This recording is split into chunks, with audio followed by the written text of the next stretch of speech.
The Republican National Convention in Jacksonville, 45 days away now. The scramble to raise money and organize since the GOP changed plans continues. Yeah, initially, the RNC was going to take place in Charlotte, North Carolina. Tonight, speculation on changes for the RNC in Jacksonville reached the governor of Florida as he visited Jacksport.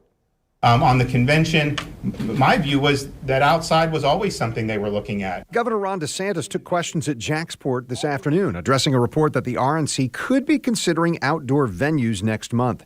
He's saying that he's not as involved as the city and the National Party, but he endorsed the idea. Thus, safety is not negotiable. Like, it's going to be a safe environment. And I think you look at some place like, like the Daly's Pavilion, especially with Florida weather, I think you could do that in a way that would be very safe. Preparations continue with local businesses pitching their products and services. Vendors showcased what they offer, setting up at the Prime Osborne Convention Center. 77 vendors took part, hoping that they can get an economic jolt from the RNC. We're looking for, tourism to come to Jacksonville, and having an opportunity to see that, we just want to take advantage of that. So we're very positive about it. I think with any company that is involved in a large function of the RNC, it's important that it brings in to the community, of course. It brings in money to not just our company, but, that impacts the entire community. Vendors had to meet certain criteria from the host committee, and they include meeting demand on short notice and that their items are made in the USA.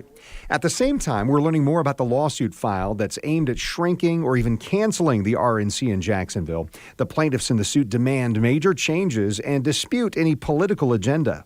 I don't think COVID-19 cares about whether you're a Republican or a Democrat or independent, so it hits everybody. We know that if, in fact, this convention is carried on in the way that we know they expect to, with putting thousands of people in the arena in close proximity indoors, that we will have an absolute catastrophe here in Jacksonville.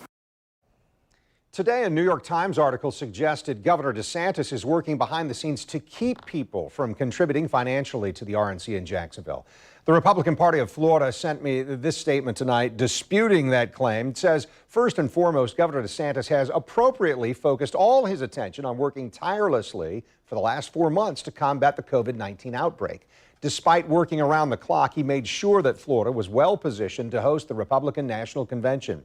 As the convention's #1 supporter, he is looking forward to welcoming President Trump, who in August will be taking the stage to accept his party's nomination.